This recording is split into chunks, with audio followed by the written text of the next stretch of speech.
एक मर्तबा एक बुजुर्ग ने एक महफिल में अपने बंद हथेली को सब तरफ करके दरियाफत फरमाया, मेरे हाथ में क्या है? कुछ ने जवाब दिया, शायद आपके हाथ में हीरे जवाहरात है। फिर एक साहिब से पूछा, उन्होंने भी कुछ सोच के बाद जवाब दिया, शायद सोना है।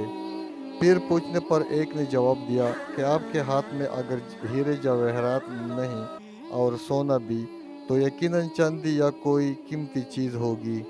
तब इस बुजुर्ग ने अपने हाथ को खोला तो उसके हाथ पर चंद कंकरियाँ थी। सब हैरान रह गए। इरशाद किया, औरत की मिसाल इस बंद मिट्टी की तरह कि अगर वो बंद है यानी पाबर्दा है, तो हीरे जवाहरात सोना चांदी और उसकी बेशबहा कीमत है। लेकिन अगर वो मिट्टी की तरह खुल जाए, बेपर्दा हो जाए, तो वो बेवक़्त